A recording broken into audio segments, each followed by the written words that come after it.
Brought to you by GTA. We start with you.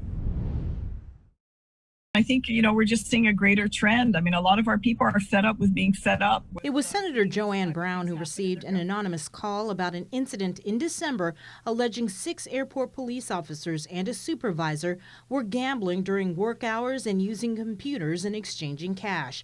She passed the information over to Airport Oversight Chair Senator Amanda Shelton, who in turn requested GIAA Executive Manager John Kanata for more information. As reported, one airport police officer has been terminated and has since filed an appeal with the Civil Service Commission.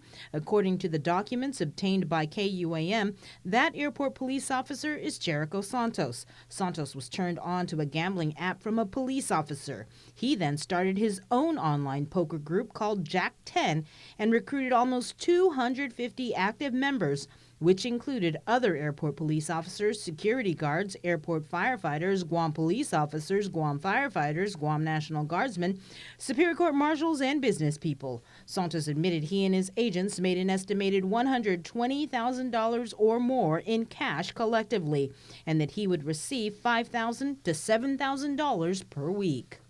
I think people are getting tired of seeing the lack of services and responsiveness. They'd like to see it from our government. And then we hear stories like this, where you have law enforcement officers that have a responsibility while they're on duty to ensure that they're performing their duties. I think we have an expectation for that.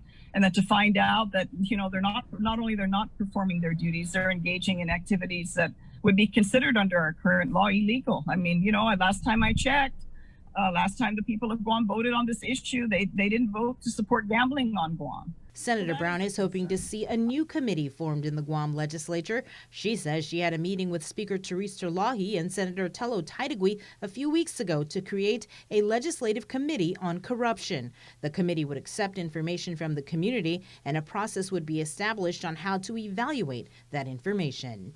Have that committee review and determine the appropriate course of action so that our people know that there is a process in place, so that if they do have a complaint, they know how that process is going to be vetted and where it's going to go, and certainly have other members of the legislature that will be on this committee to help determine how to proceed and how to evaluate the information.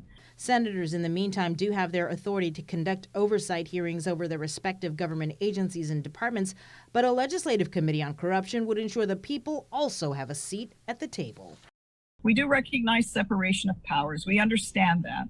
But at the same time, we certainly have an obligation to ensure that we review these issues. And obviously, this particular circumstance is shown very clearly that there's a need to do that. There's a need to do that in our government.